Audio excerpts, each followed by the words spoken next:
So as you grow your Fiverr business, now that you know how to get started, I wanted to show and cover two different basic business models that most sellers and most Fiverr businesses use.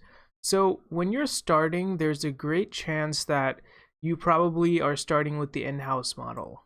And what the in-house model is, basically, you get orders through Fiverr, and let's say this is your customer or the order, and this is just the traffic that you're getting, which is people looking at your gig, and then people that are placing your order are right here. And I know that's not the best, um,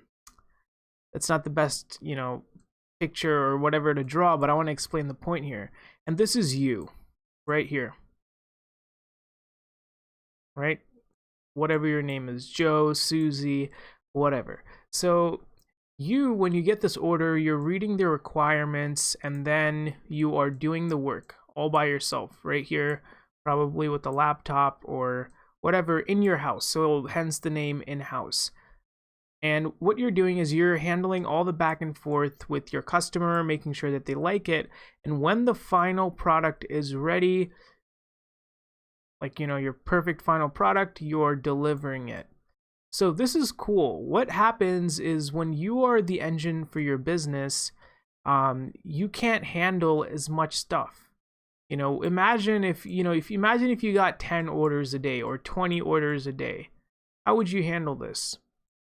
And there's people that make like $200,000 a year on Fiverr, and you've probably wondered this. So how does one person handle all of it? Well, for the most part, most people don't. They delegate. So the model here that I'm talking about, which is the outsource model, involves you building your own team. So nothing changes beside the fact that you get orders right here.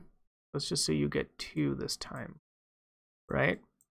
And you get a bunch more people seeing your gig because you're really good and people are starting to leave 5-star reviews. So to handle all of this, what you would have to do is, this is you right here.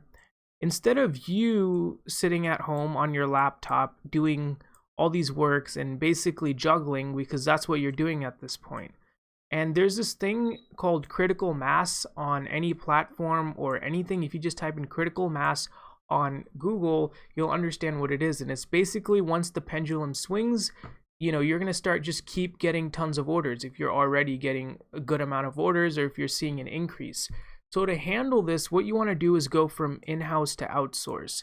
And what that is instead of you handling all the orders yourself, you would build your own little army of people who have the skill set to deliver to your customers. So now you're probably thinking, well, that cuts into my profits and how am I going to make this work? Well, there's 2 ways. So if you go on this website called talent.hubstaff, you can find freelancers from all around the world that are looking for work and you can hire them for pretty cheap. So let's say that your Fiverr business is about graphic design. So right here, I'm going to show you people that are looking for work in the graphic design space. So this person, which is Cyril, from the Philippines, works for $3 an hour, and he knows all these things: Photoshop, Adobe, Lightroom, Adobe Premiere, After Effects, and he seems to know a good amount.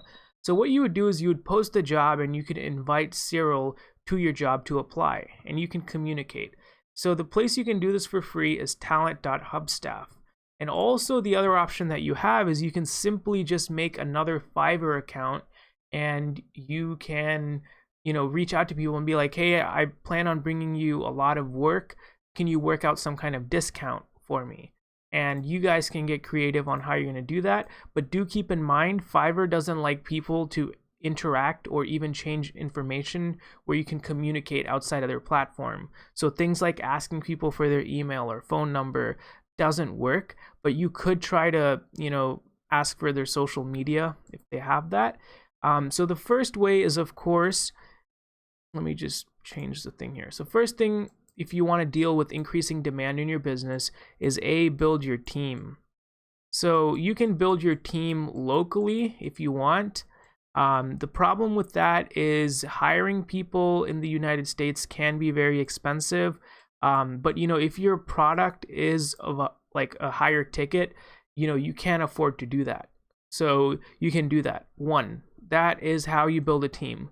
But if you don't want to go through all of this, the really kind of common sense way to deal with this, which a lot of people don't practice, instead they just kind of suck it up and put more hours in, but it's really not practical because it's a treadmill that you can't really get off of. And the second way you can do this is increasing your prices. So how much you charge your customers. So you can increase your gig price. So what that's going to do is, yes, you will not get as many orders as when you were selling things for $5. But selling stuff for $5, like custom work, is a pretty thin margin business, and you might just make like minimum wage depending on how much time you spent for your gig, which totally depends, because I'm sure one person listening to this has a totally different idea for a gig than someone else. So you can increase the price. So if you're selling something for $5, you can increase it to $10.